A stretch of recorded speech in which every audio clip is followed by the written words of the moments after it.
Olá a todos, meu nome é Bianca Marigliani, eu sou bióloga, mestre e doutora em biotecnologia. Atualmente eu sou principal sênior da Humane World for Animals no Brasil e também represento o Ministério do Meio Ambiente no Conceia.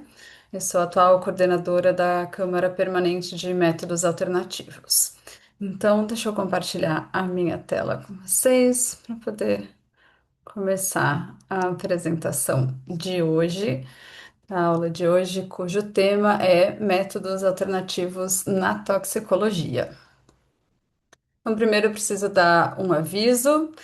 O conteúdo dessa apresentação se baseia na literatura científica atual e em informações oficiais, porém, as opiniões, as análises, as interpretações apresentadas, elas são pessoais e não refletem necessariamente a visão das instituições que eu represento ou das quais eu faço parte.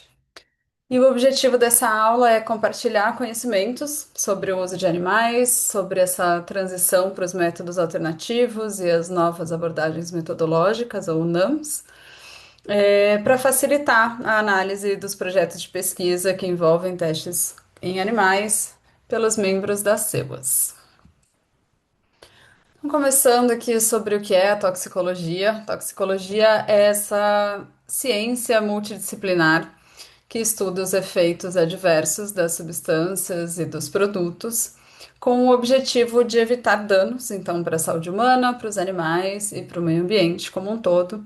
E para isso, a toxicologia utiliza diferentes métodos, classicamente os métodos em vivo, como, né, os métodos com animais, e de uns tempos para cá, cada vez mais utilizando métodos in vitro, as culturas de células, métodos em químico e métodos em sílico, as abordagens computacionais. Então, começando falando um pouco sobre testes, né? Tem vários produtos aí, como vocês podem observar, e não é à toa, né? Os testes em animais acontecem para quase tudo que o ser humano desenvolve. Então, é necessário saber se essas substâncias usadas nos produtos ou os produtos em si, se eles são seguros para o consumidor, para o trabalhador também que vai manipular essas substâncias e para o meio ambiente, inclusive para os animais que estão no meio ambiente, conforme essas substâncias chegarem até o meio ambiente como um todo. E para isso são feitos testes. É interessante a gente sempre lembrar que o risco é essa relação entre o perigo e a exposição. Então, são feitos testes para identificar o perigo, então, o que essas substâncias podem causar ao entrar em contato com os seres humanos, ou com outros animais, ou com o meio ambiente, os animais que estão nesse meio ambiente, para que a gente possa estabelecer limites para a exposição, né, para que a gente tenha condições seguras de exposição e também para que a gente possa analisar e minimizar os riscos. Então, nessa aula de hoje, eu vou falar bastante sobre essa transição dos métodos tradicionais com animais para os métodos alternativos e, mais recentemente, para as NAMs, as novas abordagens metodológicas, e vou trazer alguns exemplos e algumas possibilidades de utilização desses métodos na toxicologia.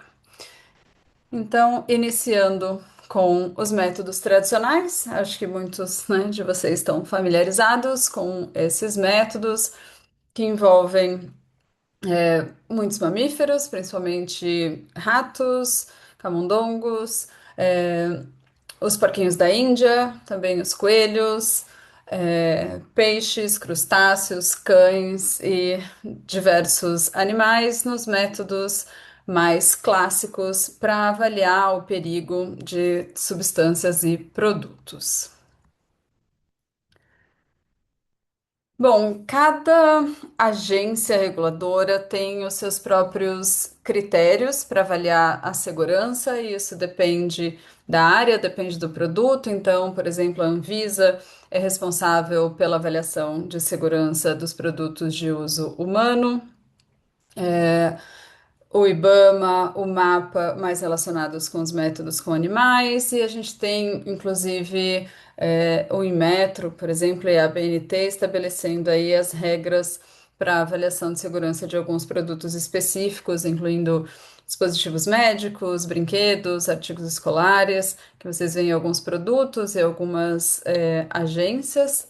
Então, os agrotóxicos também são regulamentados tanto pela Anvisa quanto pelo IBAMA. Então, a depender de qual é o produto e com que organismos ele interage, as avaliações são feitas de acordo com determinadas regras e determinadas agências. Isso falando no âmbito nacional, né? É, Todas as substâncias, para que elas possam circular no país, elas precisam ter a sua classificação de perigo. Isso é dado pelo GHS, que é o Sistema Globalmente Harmonizado para Classificação e Rotulagem de Substâncias Químicas. No Brasil, nós temos a versão adaptada para o Brasil, traduzida e adaptada, é, que é a ABNT 14725, que vai trazer os critérios aí para classificação de perigo dessas substâncias. Eu vou comentar sobre tudo isso ao longo da apresentação. E como é que tudo isso começou, né? Não sei se vocês conhecem essa história. Em 1937, houve uma grande tragédia com esse antimicrobiano, a sulfanilamida. Era um medicamento comercializado em cápsulas, né, em comprimidos, mas havia uma demanda da população por uma formulação líquida, principalmente para facilitar a administração por crianças, e essa substância ela foi diluída em dietileno glicol, que é conhecido por ser tóxico e causar insuficiência renal. E esse produto foi, né, solubilizado e colocado no mercado, levando à morte aí mais de 100 pessoas, incluindo crianças. E a partir daí houve uma indignação pública muito grande que pressionou o Congresso americano a aprovar a lei que ficou bastante conhecida, né, mundialmente, que é essa lei do Departamento de Alimentos, Medicamentos e Cosméticos dos Estados Unidos, né, o FDA, que passou então a exigir que a segurança desses produtos, né, principalmente de medicamentos, mas também cosméticos e alimentos, essa segurança fosse comprovada antes que esses produtos fossem colocados no mercado. E nesse momento, né, se a gente pensar 1938, a gente não tinha nem elucidado a estrutura do DNA. Então, o que se pensou era que os seres humanos não poderiam ser a primeira linha é, dos testes, né, de segurança, e que então a solução foi exigir testes antes desses produtos serem colocados no mercado e esses testes com animais, né? E a partir daí foram desenvolvidos inúmeros testes para diferentes desfechos com o objetivo de garantir a segurança das pessoas. A partir principalmente dos anos 80, nós começamos a ver uma ampliação dos movimentos de defesa dos direitos dos animais. Aqui nós temos essa publicação do New York Times, de um ativista chamado Henry Spira, com o título de Quantos Coelhos a Revlon irá cegar em nome da beleza. Essa foi uma publicação no New York Times com o objetivo de é, conscientizar a população a respeito dos testes realizados em animais para cosméticos, nessa tentativa de pressionar para proibição, visto que já naquela época se entendia que não seria justo, né, fazer esses testes e causar esse nível de sofrimento nos animais, simplesmente para que um novo cosmético fosse colocado no mercado. É, essa pressão popular ela deu frutos e a partir de 93 a União Europeia começou uma série de medidas que culminou em 2013 com a proibição total tanto dos testes de produtos finais, ingredientes e também a comercialização de cosméticos testados em animais. Mas isso só foi possível com muito investimento é, e também com o crescimento desse movimento dos 3 Rs, né, de redução, refinamento e substituição do uso de animais, o famoso princípio dos 3 Rs, do Russell e Birch. Mais recentemente, nós tivemos uma mudança de paradigma na toxicologia, né, chamada toxicologia do século XXI, que é uma maneira diferente de olhar para a toxicologia e para os testes de segurança que passaram a não mais se basear no uso de animais como modelos, e sim numa compreensão de toda a via do efeito adverso, desde a perturbação inicial até os efeitos no organismo e até nas populações, para, a partir desse conhecimento, utilizar técnicas já disponíveis ou desenvolver novas técnicas para que a segurança desses produtos pudesse ser verificada. Aqui a gente tem a chamada avaliação de risco de nova geração. Eu vou explicar um pouco melhor sobre ela mais para frente, mas é só para vocês já irem acostumando com a ideia de que essa transição que a gente vem experimentando atualmente, né, dos métodos com animais para os alternativos, e para as novas abordagens metodológicas, esse novo paradigma, né, da toxicologia, essa chamada avaliação de risco de nova geração, ela se baseia numa visão realmente diferente do que é a avaliação de segurança. Então, em vez de testar em um modelo animal e depois colocar esse produto no mercado e só então a gente observar quais são os reais efeitos, né, na população humana, por exemplo. A gente passa a fazer uma coleta de informações existentes, estimar a exposição. Se for necessário, a gente parte para métodos in vitro, para depois a gente chegar na determinação de uma margem de segurança e fazer a conclusão da avaliação de risco. Mas vou explicar um pouquinho melhor para vocês mais para frente. Bom, acho que todo mundo está bastante familiarizado com esse termo, né? Com os 3 Rs, né? O chamado princípio dos 3 Rs, do Russell e do Birch. Esse é um livro muito referenciado e pouco lido, né? A primeira edição é de 1959. Para quem tiver interesse, deixei o link para vocês acessarem os capítulos, apesar de serem desses métodos, né, serem tidos como métodos alternativos, o princípio dos 3 Rs muitas vezes é usado como sinônimo, mas o Russell e o Burt não falaram sobre métodos alternativos no livro, né? Eles focaram no princípio dos 3 Rs, que são os princípios de redução, refinamento e substituição. Então, redução e refinamento, os métodos ainda utilizando animais, mas utilizando um número menor de animais, ou né, uma técnica mais refinada para diminuir dor, estresse e sofrimento. E a substituição, sim, seriam os métodos in vitro, em químico, em sílico. A substituição se divide entre substituição parcial ou total. Então, muitas vezes ainda são usados produtos de origem animal, reagentes de origem animal, células de origem animal, em substituições chamadas parciais, ou métodos que realmente substituem por completo o uso de animais. Lembrando que a definição de métodos alternativos no Brasil ela se dá por uma resolução normativa do CONSEA. A primeira resolução que definiu o método alternativo foi a resolução número 17 de 2014. Ela foi revogada pela RN 54 de 2022. O conteúdo, quanto à definição, é praticamente o mesmo.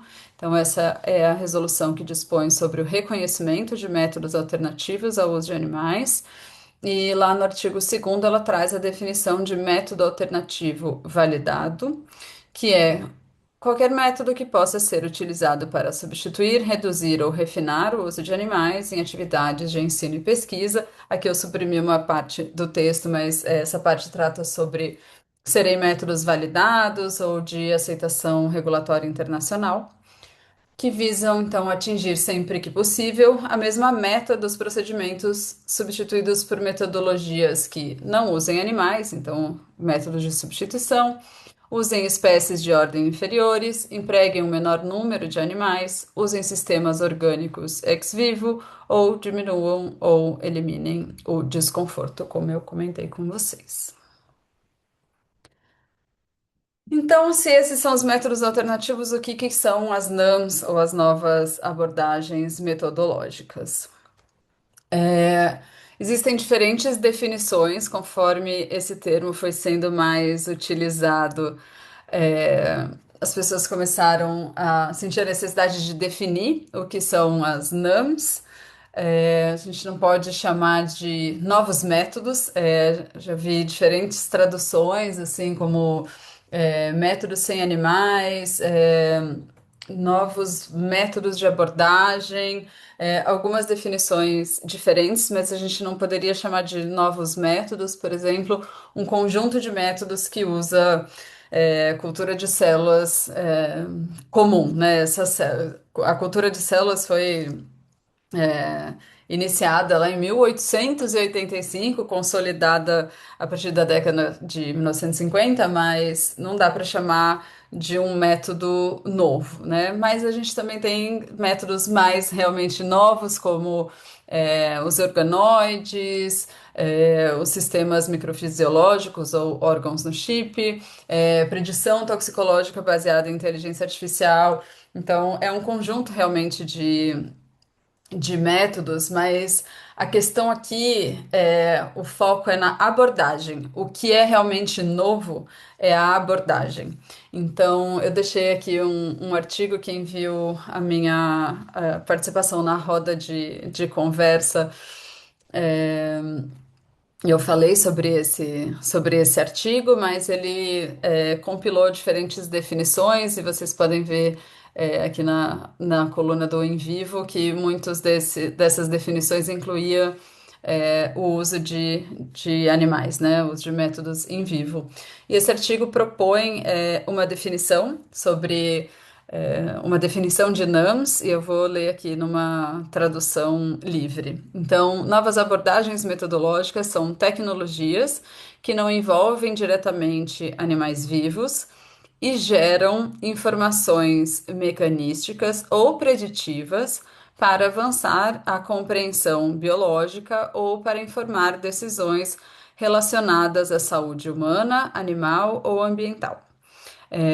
Elas tipicamente estão baseadas em dados da espécie-alvo, em células, tecidos ou abordagens computacionais. Essas tecnologias podem, mas nem sempre, contribuir com os 3 R's da pesquisa com animais. Então, o que é realmente novo é a abordagem. Como eu comentei anteriormente, ao invés de nós olharmos para um animal semelhante aos humanos, como um camundongo, um rato, um coelho, ah, e testarmos uma substância, observarmos o que essa substância causa nesse organismo, e a partir daí inferir que resultados semelhantes ou efeitos semelhantes vão acontecer em seres humanos, em vez de eu ter essa abordagem de animais, né, principalmente outros mamíferos, como modelos do que acontece no corpo humano, a gente tem a utilização de células humanas e outras informações baseadas na biologia humana que são usadas como métodos ou tecnologias ou ferramentas para estimar o efeito daquelas substâncias no organismo humano. Então, a gente pode entender que, como eu comentei com vocês, né, ao invés de utilizar essa substância no modelo animal, que é uma caixa preta, a gente não sabe, exatamente o que acontece, mas a gente espera que algo semelhante aconteça com os seres humanos e a gente tenha quase que essa esperança como um método, né? A gente tem essa transição para essas novas abordagens. Isso porque, claro, nós temos muitas semelhanças com, por exemplo, os camundongos, né? Mas também temos muitas diferenças. Então, existem vantagens, sim, da utilização de animais, como o teste é realizado num organismo inteiro, no organismo complexo, que tem aí um código genético semelhante, tem a mesma estrutura de órgãos ali bastante semelhantes, as principais vias metabólicas são semelhantes, mas a gente tem muitas diferenças, né? Desde expectativa de vida, se a gente for comparar camundongos e seres humanos, 2 anos versus 80 anos. A taxa metabólica é diferente, o sistema imune é diferente, a microbiota é diferente, então existem muitas diferenças também. Claro que quando esses principais testes com animais foram desenvolvidos, era o que se tinha, de melhor na época. Mas atualmente nós temos muita tecnologia capaz de trazer informações muito mais relevantes sobre, a espécie-alvo, né? Ao analisar células de tecidos, claro, fora de um organismo, mas em simulações, é, em condições muito parecidas com a do organismo humano, utilizando um material que é da espécie-alvo e trazendo também informações, mecanicistas, o que não acontece com os testes, em animais. Então a gente tem essa transição, né, dos de animais como modelos da biologia de outra espécie para o uso de ferramentas baseadas na biologia da espécie-alvo, né, que a gente quer utilizar como modelo de pesquisa. Quando a gente compara o processo de avaliação de risco histórico utilizando animais e o atual, né, para onde a gente tem caminhado cada vez mais, que são esses métodos sem animais, o processo em si de avaliação de risco ele é bastante semelhante. Então, no método histórico com animais, a gente parte de uma caracterização físico-química daquela substância, eu coleto toda a informação existente, aí eu parto para uma lista de testes com animais e eu vou usar as informações obtidas nesses testes para junto com informações sobre o uso daquela substância, da exposição, das pessoas àquelas substâncias, eu chego a uma conclusão da avaliação de risco. O que diferencia muito esse processo de avaliação de risco tradicional com animais e o sem animais, primeiro é quando e como a informação sobre a exposição é considerada. Então, nos métodos sem animais, nessa abordagem sem animais, a exposição é considerada logo de início, né? Assim que eu faço essa caracterização físico-química e coleto todas as informações disponíveis sobre a substância, eu já faço essa consideração sobre o uso e sobre a exposição, porque pode ser que aqui eu já consiga determinar, né, chegar a uma conclusão do risco, baseado naquele limite de toxicidade que eu preciso considerar. Se não for possível chegar nessa conclusão de risco, eu vou para métodos em sílico, e aí, se for necessário ainda, eu parto para essa caracterização da atividade biológica, e aí sim eu vou fazer os testes in vitro, por exemplo, e também os em químico. E é a partir daí que eu vou novamente considerar. Não mais a exposição, mas agora as concentrações internas para chegar numa margem de exposição e daí a conclusão da avaliação de risco. Então, as principais diferenças são em que momento a gente considera a exposição e quais métodos eu utilizo para fazer essa caracterização da atividade biológica. Então, falando da avaliação de risco de nova geração, eu deixei esse slide em inglês, mas eu vou comentar um pouco com vocês. O ICCR, que é essa cooperação internacional de cosméticos, traz 9 princípios básicos para essa avaliação de risco de nova geração. Então, a gente tem como objetivo geral a avaliação de risco da segurança humana. Essa avaliação ela é guiada pela exposição e por uma hipótese, então eu gero uma hipótese inicial e isso vai me dizer quais métodos eu preciso utilizar, e essa avaliação ela é desenhada para prevenir o dano. Não é uma avaliação desenvolvida para identificar o que a substância causa numa espécie, e daí eu passo a considerar essa transição, né, entre espécies. O objetivo é prevenir o dano e não necessariamente entender exatamente o que vai acontecer num organismo inteiro de uma outra espécie, exposto a doses elevadas daquela substância, como é feito com a avaliação tradicional com animais. É, a gente faz essa avaliação seguindo, iniciando com uma coleta e uma análise de toda a informação existente. A gente usa uma abordagem que ela é em camadas, e, claro, com estratégias e métodos robustos, né, e relevantes para a espécie-alvo. E essa avaliação de risco ela é feita. A gente tem alguns princípios para documentação, então todas as fontes de incerteza devem ser caracterizadas e documentadas, e a lógica da abordagem ela deve ser transparente e também bem documentada.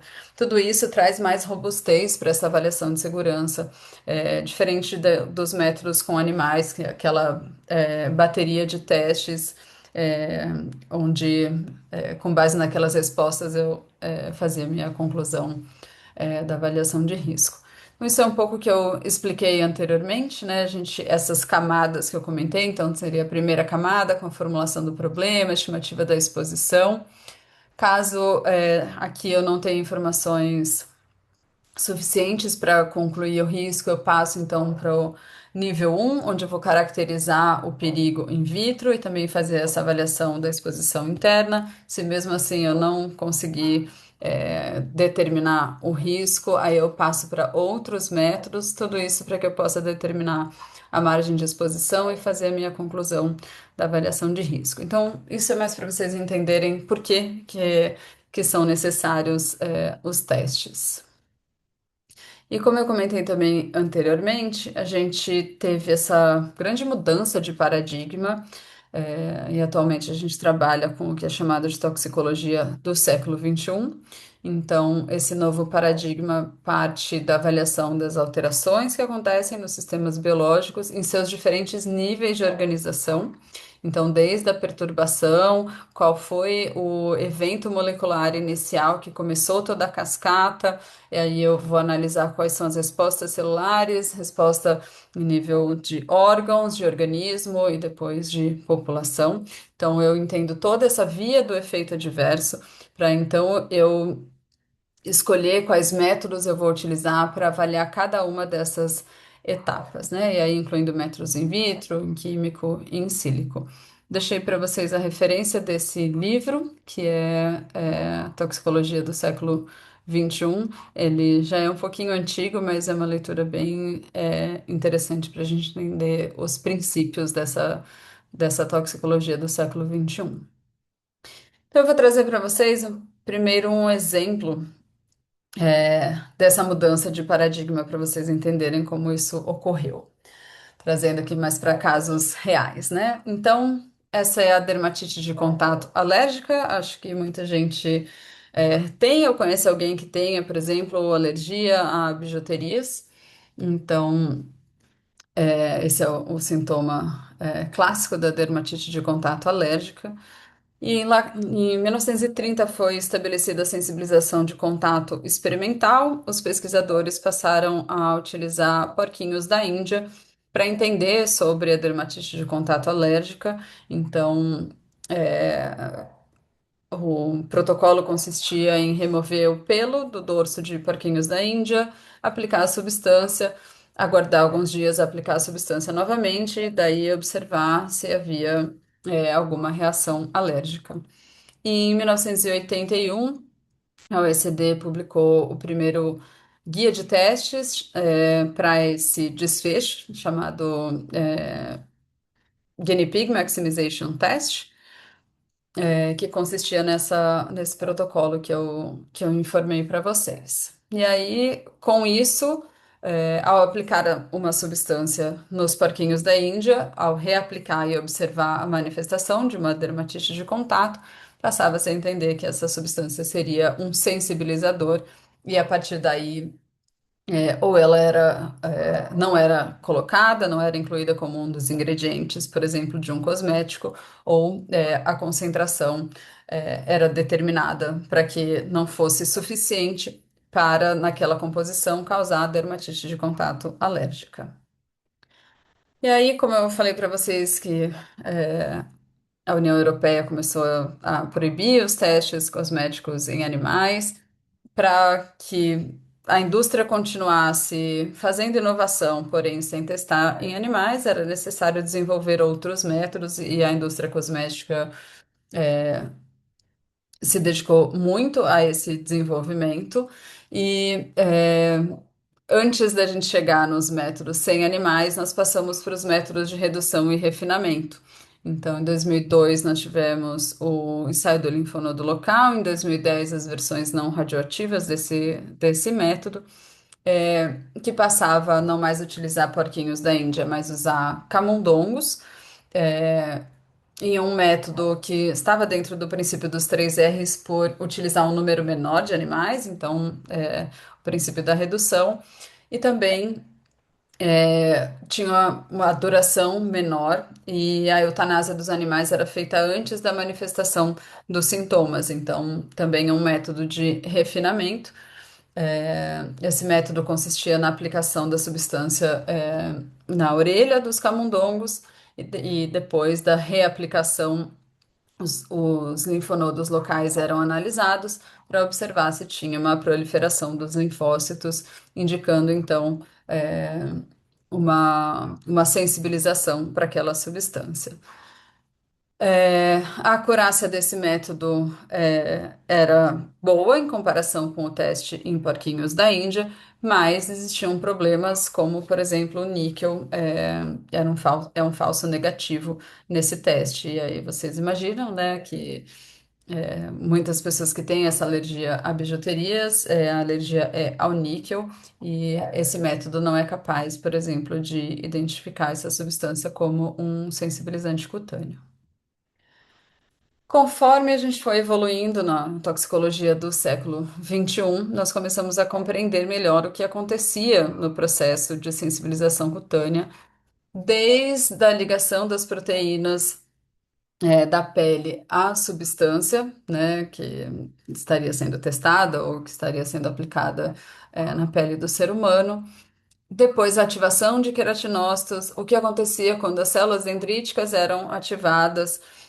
Então, conforme a gente foi compreendendo todas as etapas dessa via do efeito adverso e qual era a diferença, por exemplo, quando eu tinha ali um queratinócito em cultura, o que acontecia quando era um agente químico sensibilizador e o que acontecia quando era um não sensibilizador, quais eram as diferenças, os pesquisadores começaram a desenvolver esses novos métodos para fazer essa avaliação.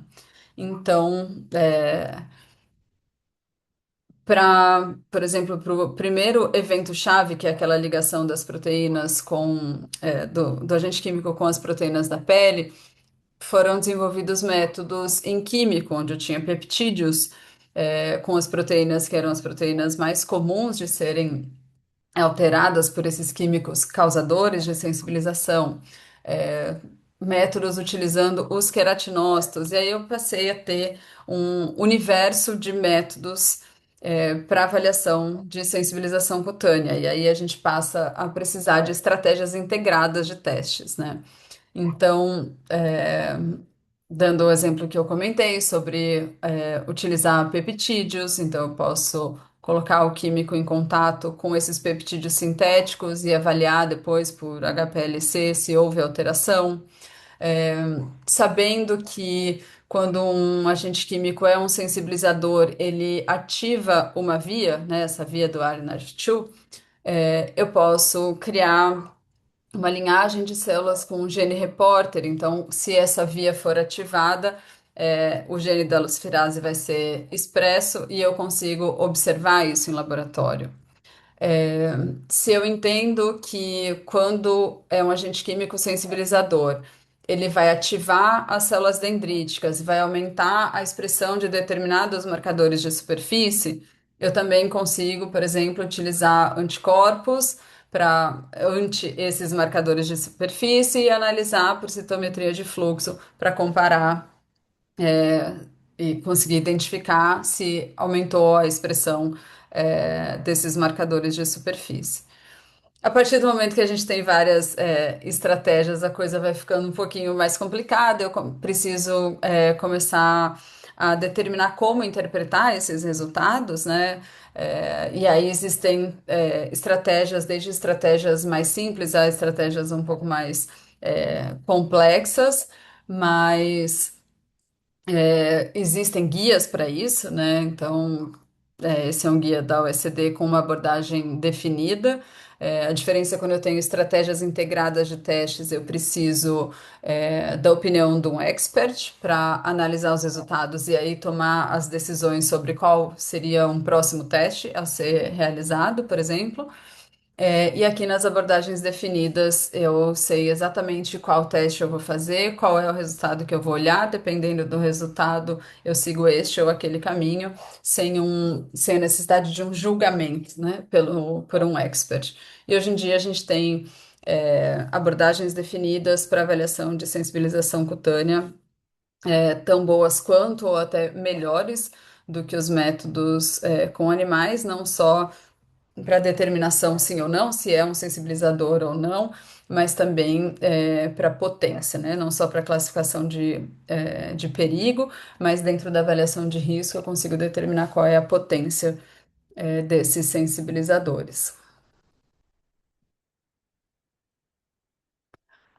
Deixei para vocês aqui também o link para um guia. Esse é um guia de uma colaboração internacional para a segurança de cosméticos. Ele é um guia de boas práticas sobre as novas abordagens para avaliação de segurança de cosméticos e produtos de higiene pessoal. Esse guia é para sensibilização cutânea, mas existem outros guias, né?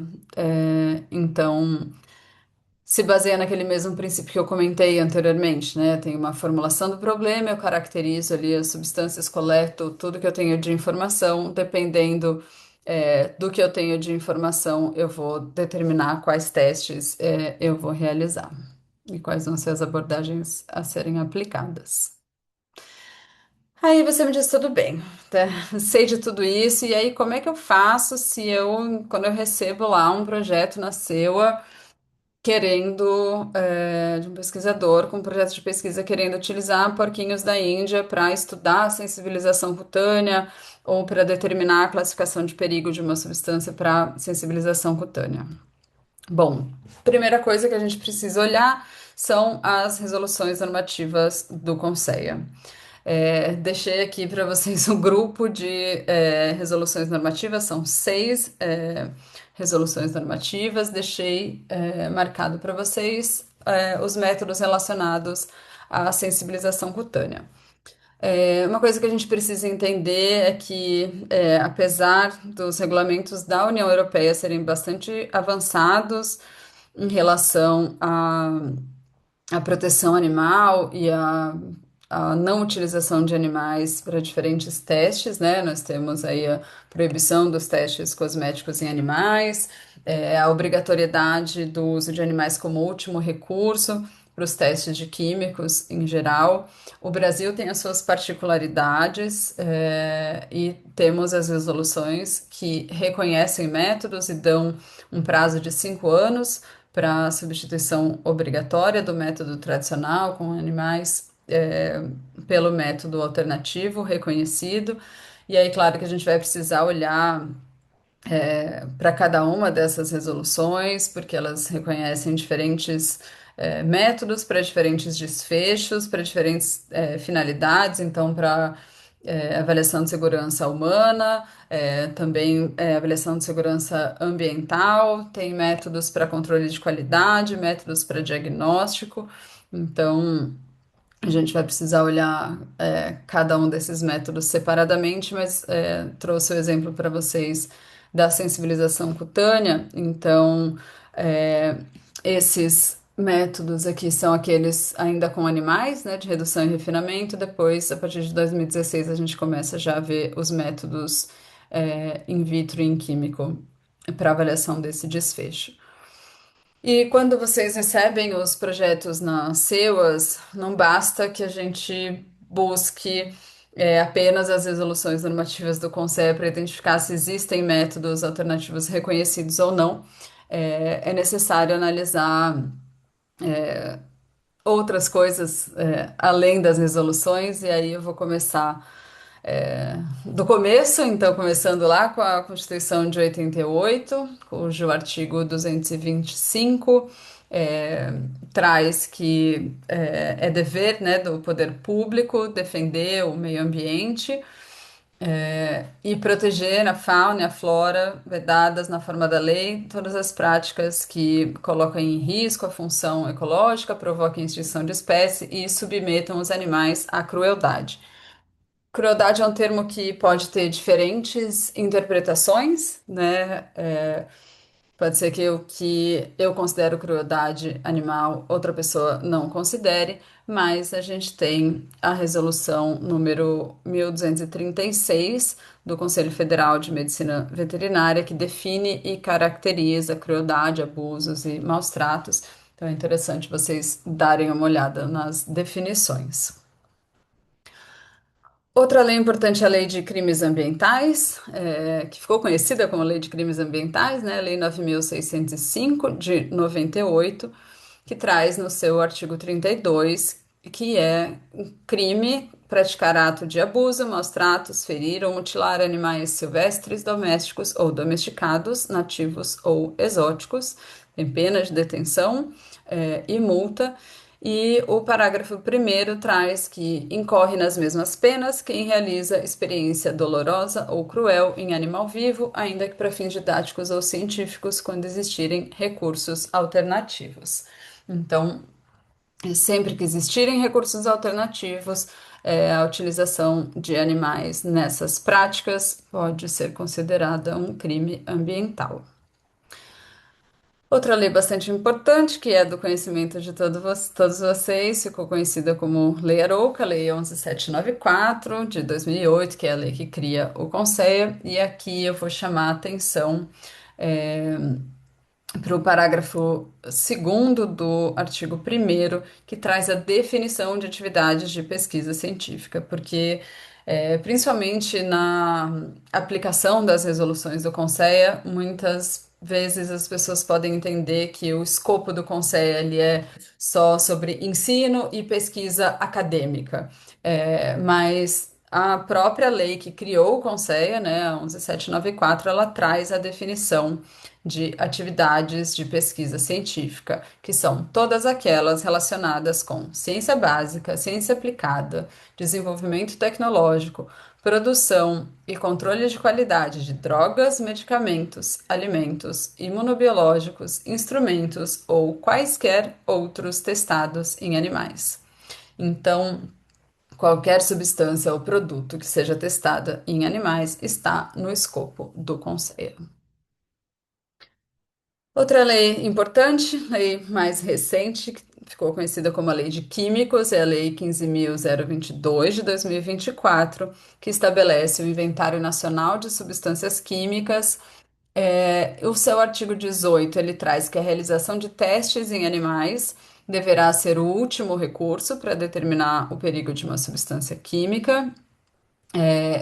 O parágrafo primeiro diz que os métodos devem ser reconhecidos cientificamente e serem confiáveis. E o parágrafo segundo diz que o poder público designará um órgão fiscalizador a fim de que, em consulta com as instituições afetas, estabeleça um plano estratégico para promover a utilização dos métodos alternativos à experimentação com animais. Eu estou gravando essa aula em 17 de maio. O decreto que regulamenta essa lei não foi, publicado ainda, mas em breve vocês terão o decreto que traz um pouco mais de detalhes, sobre os testes em animais e sobre o plano estratégico. Outra lei importante que vocês também devem conhecer é a Lei 15.183 de 2025, conhecida como a Lei de Cosméticos, que altera alguns artigos da Lei Arouca, da 11.794, para vedar a utilização de animais, vertebrados vivos em testes de cosméticos, né? Produtos de higiene pessoal, cosméticos e perfumes. Não só veda a utilização de animais nos testes de produtos, como também nos testes dos ingredientes que compõem esses produtos.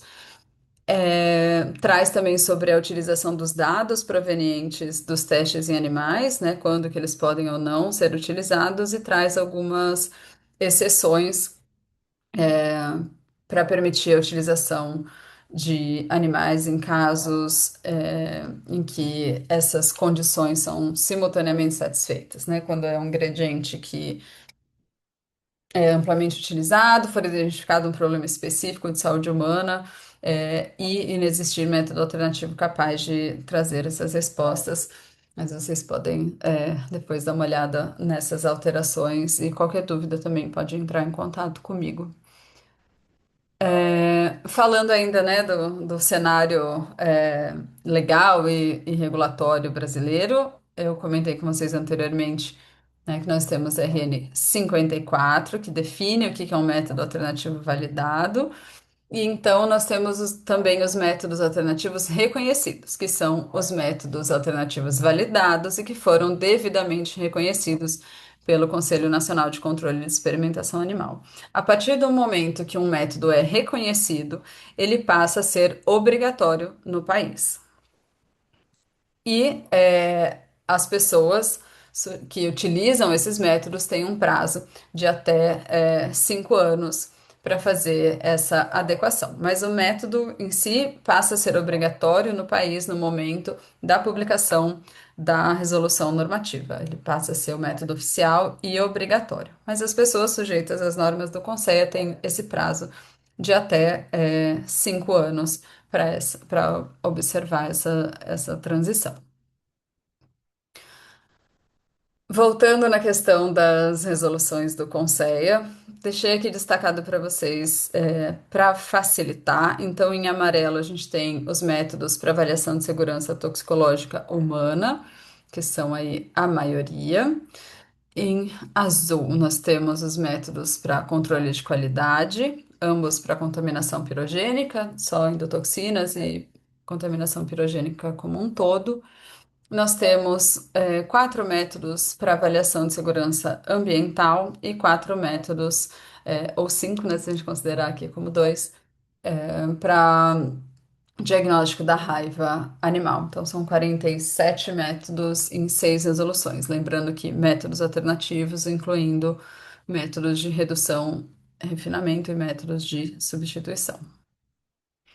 Então, algumas coisas precisam ficar bem claras, e aí eu trouxe esses conceitos e definições. Então, os métodos alternativos, a gente não pode confundir o que que é um método alternativo validado, recomendado, aceito e reconhecido. Muitas vezes esses termos são confundidos e muitas vezes as diferentes agências regulamentadoras usam definições diferentes para o mesmo termo. Então, aqui eu estou falando no âmbito do Conceia. Então, o método alternativo validado é aquele que passou por um processo de validação, que obedece critérios específicos. Então, geralmente, isso inclui testes em diferentes laboratórios, com uma ampla gama de substâncias, para determinar que aquele método realmente é capaz de responder e trazer as informações de maneira tão precisa, tão boa quanto os métodos tradicionais, ou igual ou superior, né, aos métodos tradicionais. Os métodos recomendados são aqueles métodos que estão, por exemplo, no Guia de Cosmético da Anvisa, nos guias da OECD que trazem ali os protocolos dos métodos. Esses são os métodos recomendados, que alguma agência recomenda. Os métodos aceitos, muitas vezes, esse termo é bastante utilizado principalmente para as farmacopeias. Então, os métodos que estão nas farmacopeias são os métodos aceitos, e as farmacopeias também trazem alguns métodos alternativos, numa definição diferente da de métodos alternativos do Conselho. E a gente tem os métodos reconhecidos, por exemplo, os reconhecidos pelo Conselho, que passam a ser obrigatórios. Como eu falei, os métodos reconhecidos, eles passam a ser obrigatórios. Isso não significa que os métodos com animais, os métodos tradicionais, eles estão proibidos, porque isso depende muito do domínio de aplicação e das limitações de cada método. Então, na descrição do próprio método, quando você olhar lá no guia da OECD, ele vai dizer qual é o domínio de aplicação, porque aquele método ele foi validado para determinados agentes químicos, isso falando dos métodos da OECD, né, para avaliação, de segurança de agentes químicos. Esses métodos eles foram validados para certos tipos de químicos. Isso não significa que se aplica a todos, então é sempre importante a gente olhar qual é o domínio de aplicação de cada método. E os métodos, por exemplo, os métodos in vitro também têm as suas limitações, então muitas vezes a substância não é compatível com aquele teste. Então, se não houvesse, este é o método reconhecido, vamos supor que existe um único método reconhecido para avaliação de determinado desfecho, e esse método não é compatível com a substância teste ou a substância está fora do domínio de aplicação, ainda é permitido utilizar animais. Porém, dentro apenas dessas circunstâncias, né? Quando houver justificativas técnico-científicas. E, claro, respeitando a legislação. Então, isso sem considerar, por exemplo, a proibição para testes cosméticos em animais, né? Como é o caso atual da União Europeia e do Brasil. Então, se a substância que eu estou querendo testar é uma substância a ser utilizada em um cosmético, e a gente tem a lei que proíbe a utilização de animais para testes cosméticos, mesmo que os métodos alternativos não sejam capazes de responder, o método com animal não é permitido. Isso é para vocês entenderem um pouco essa diferença, né, entre métodos proibidos, métodos recomendados, métodos exigidos. Muitas vezes a gente ouve dizer que é necessário fazer esse teste em animal porque é uma exigência regulatória.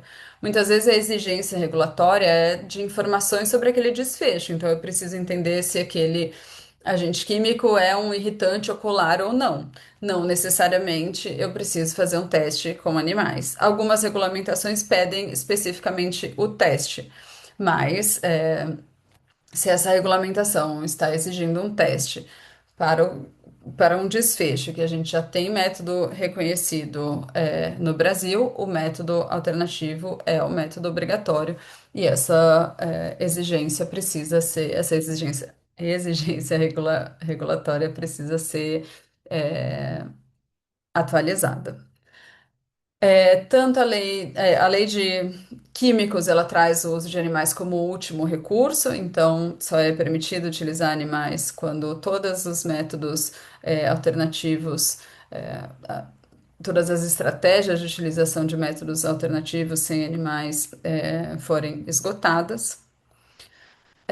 Também é importante lembrar que o Brasil ele faz parte do MAD, que é esse acordo para mútua aceitação de dados da OECD. Então, quando uma substância ela é testada em laboratórios internacionais com uma certificação de BPL, de boas práticas de laboratório, os dados dessa substância eles devem ser aceitos por todos os países que fazem parte desse acordo. Então, não é necessário testar novamente aquele agente químico no Brasil, por exemplo. Então, isso também precisa ser observado quando vocês receberem propostas de projetos de pesquisa envolvendo animais para uma determinada substância, é necessário analisar se elas já não têm as informações de segurança, ou uma classificação de perigo, feita em um país que faz parte do acordo da OECD em um laboratório com o BPL.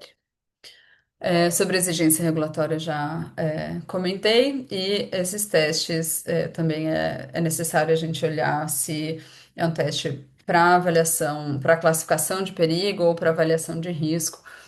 Eu vou comentar um pouco sobre isso mais para frente também, mas comentei um pouco sobre a diferença entre perigo e risco anteriormente.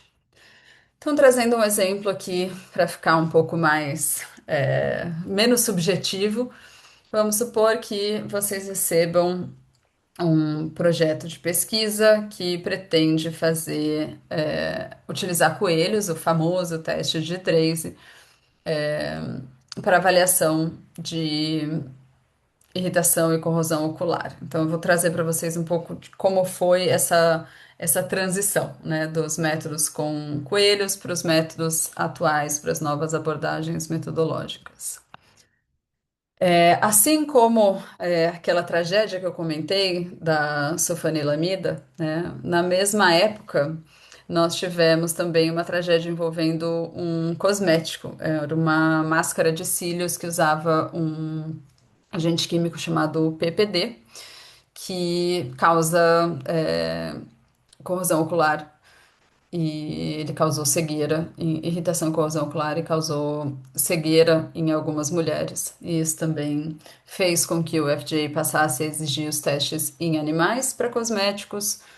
E um dos testes, dos primeiros testes a serem desenvolvidos foi o teste de Draze, né? Bastante famoso, principalmente nas campanhas, né, de fim de testes em animais, por ser realmente um teste bastante cruel, onde os animais ficam nessas.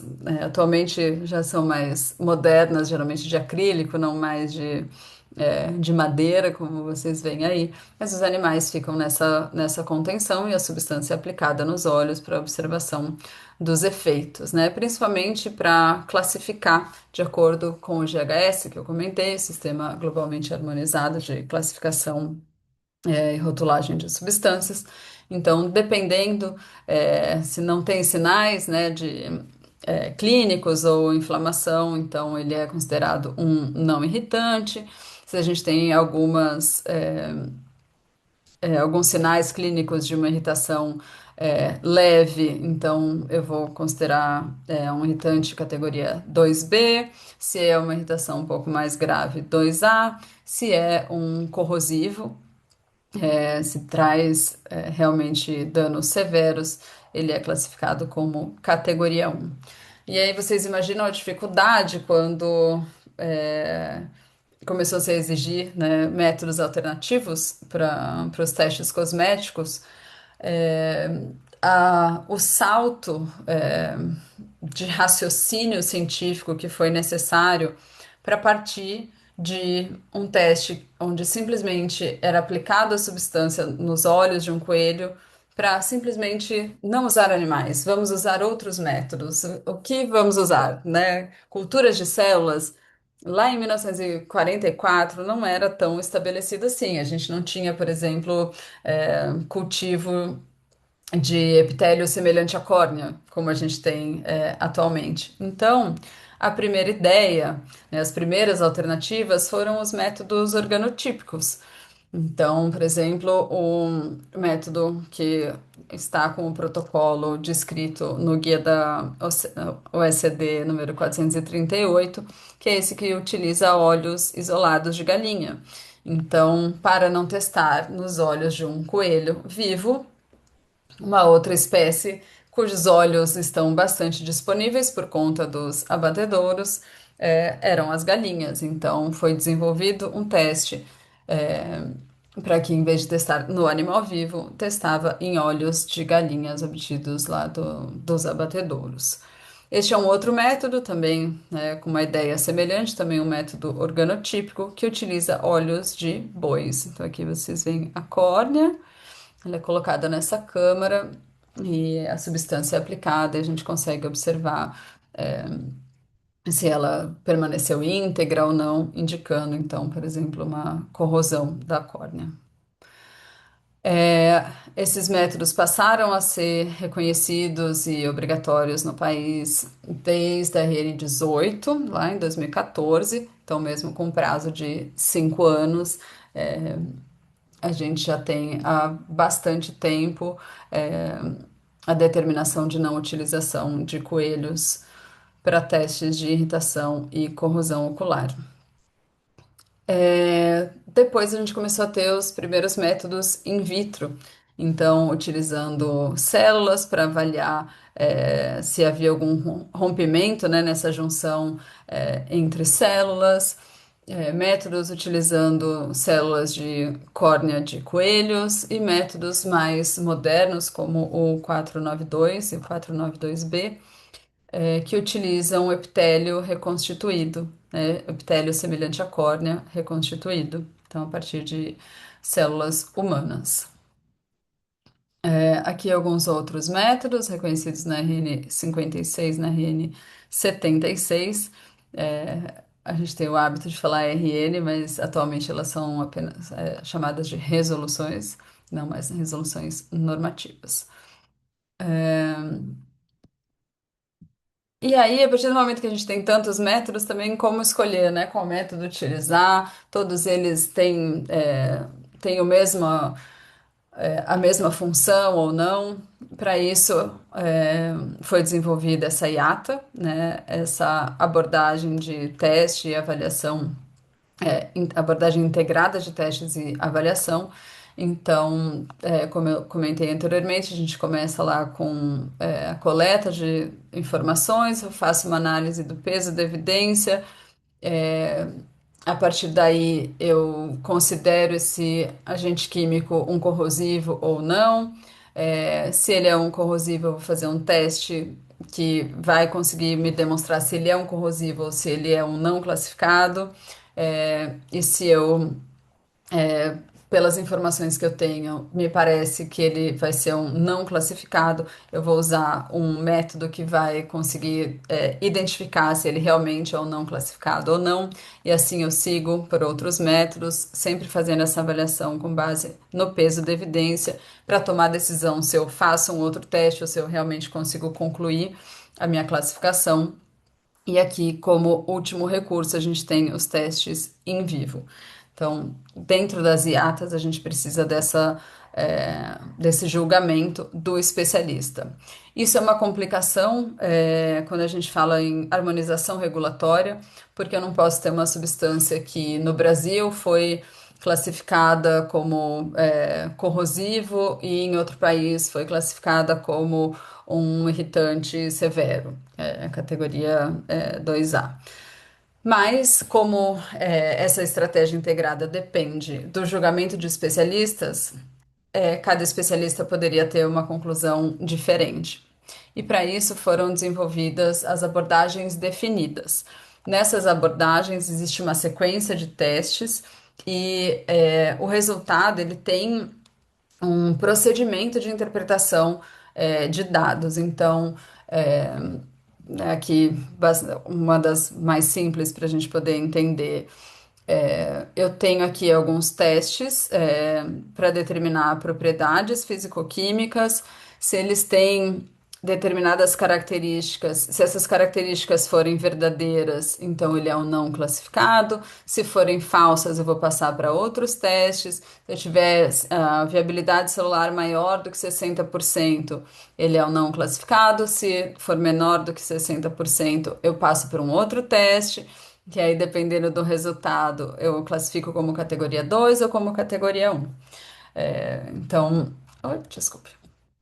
Então, a gente passa a ter essas abordagens definidas, o que dão um pouco mais de segurança regulatória. Mas mesmo assim, por exemplo, aqui para classificação dentro do GHS, esse método ele é capaz de classificar em não classificado, categoria 1, categoria 2, mas não entre categoria 2A e 2B.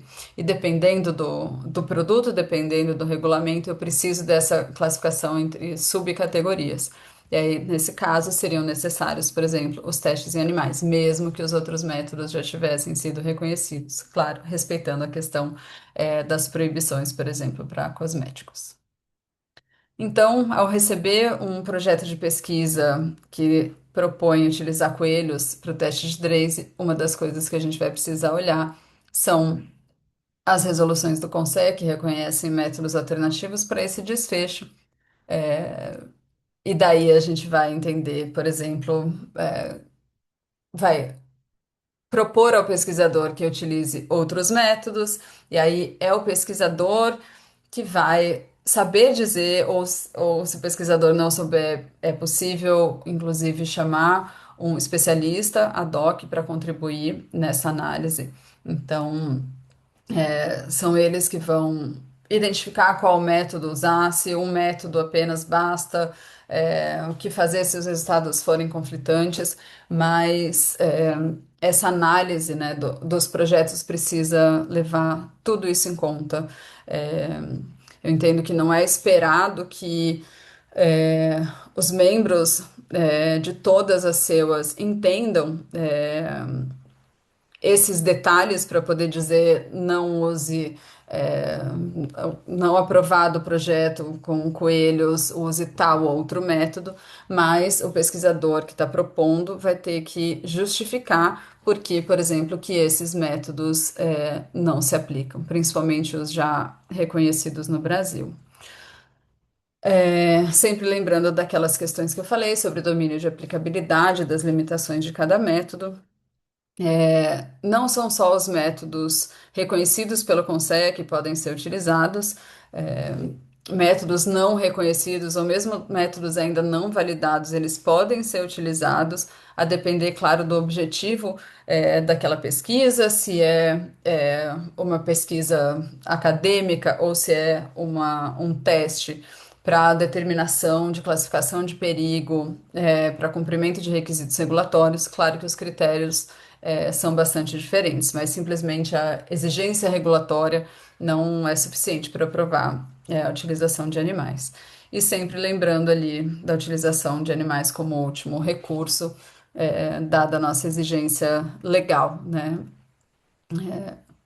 E claro, lembrando quando a gente os animais como último recurso e só podem ser utilizados quando não houver outros impeditivos legais. Algumas dúvidas muito comuns. Então, as RNs do Conselho se aplicam apenas aos testes regulatórios, aos laboratórios prestadores de serviço, né, os chamados CROs. Não é verdade. As RNs do Conselho se aplicam é, a todas as áreas da pesquisa naquela definição de pesquisa que eu comentei, que é o que está na definição da Lei 11.794. Outra dúvida é se o reconhecimento de métodos alternativos proíbe os métodos tradicionais.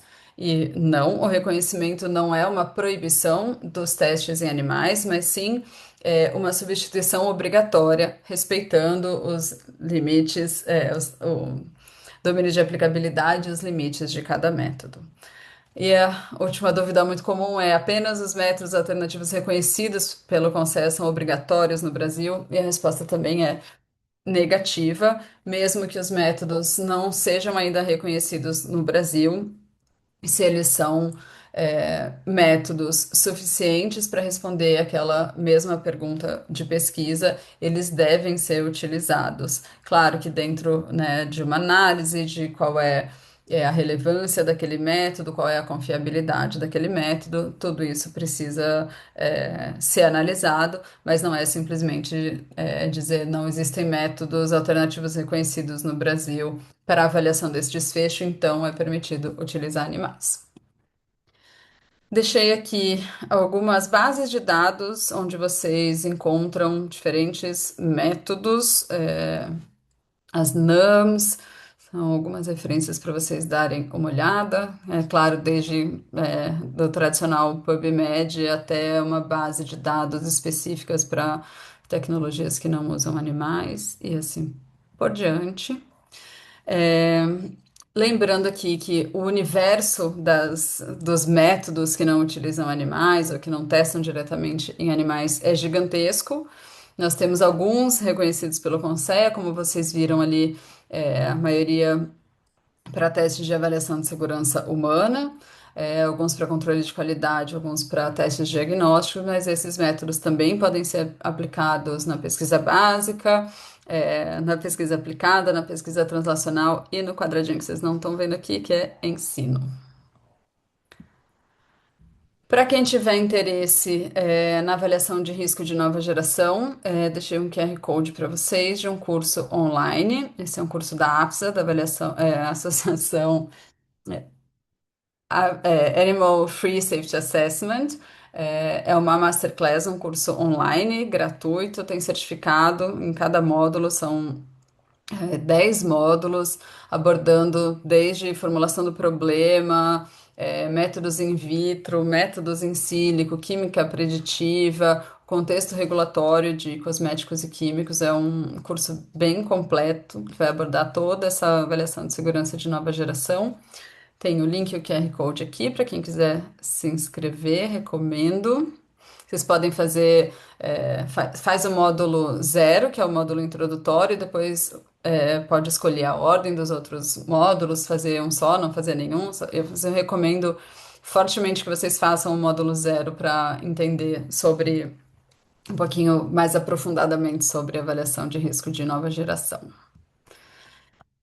E para encerrar, lembrar que a gente está nessa fase de transição para métodos, para uma toxicologia livre de modelos animais e também de insumos de origem animal, para uma toxicologia cada vez mais baseada na biologia da espécie-alvo, com foco na prevenção, utilizando novas abordagens, novas tecnologias e em uma toxicologia, uma avaliação de segurança que tem se mostrado ser mais rápida, mais barata e mais preditiva.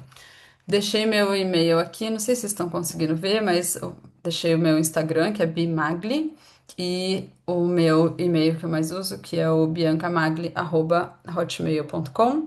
Espero que tenha sido útil para vocês. Desejo muito boa sorte, na atuação de vocês, nas SEUAs, na análise dos projetos e fico à disposição, no que eu puder ajudar. Parabéns para vocês pela atuação nas SEUAs e um abraço.